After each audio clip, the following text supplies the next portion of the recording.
না এসে আমি না বুঝতে পেরেছিলাম যে ওই লতা, আমি বুঝতে পেরে গেছি কিন্তু এরকম কথা বলেছে আর কি বলেছে আমার মনে নেই অতটা।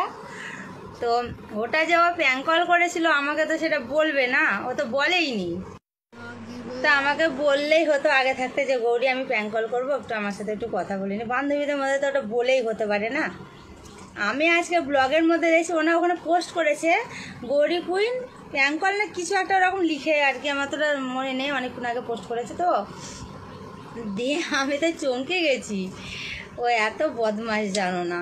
তো তোমরা গিয়ে সার্চ করবে দেখবে, দেখতে পাবে কলটা।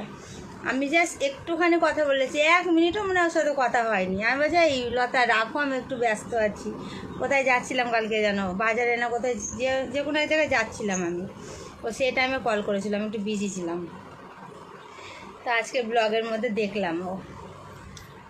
তো এখনও দুপুরে ভাত খাওয়া হয়নি, যে দই খাচ্ছি, এবার একটু বসবো, বসে খাবো। কি খাবো তোমাদের দেখাবো, ঠিক আছে? এর মজা দেখো, এর মুখে স্বাদ নেই, কিচ্ছু নেই, ঠোঁট সব লাল হয়ে গেছে। এ দেখো ঠোঁটগুলো লাল হয়ে গেছে, মুখে স্বাদ নেই, ঠোঁটে মনে ঘা হয়েছে। জিভে ভিটামিন নেই তো ওর জন্য ঘা হয়েছে, দেখো দেখা পুরো লাল হয়ে গেছে। ওর জন্য এখন কিনে নিয়ে, ওর জন্য আমি কিনলাম ওগুলো, আঙুর টাঙুরগুলো কিনলাম। এটা পেপসিটাও কিনে নিয়ে এসেছি। আবার একটা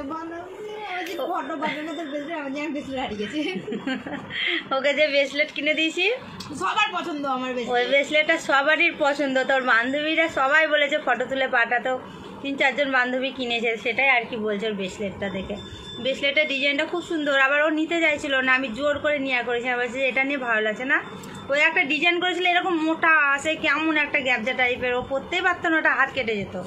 ওরা যদি পরতো না, এই খুঁজগুলোতে হাতে পুরো লাগতো। আর এই ডিজাইনটা আরেকবার তোমাদের ডিজাইনটা দেখাচ্ছি আমি, দেখো কি সুন্দর। কেন না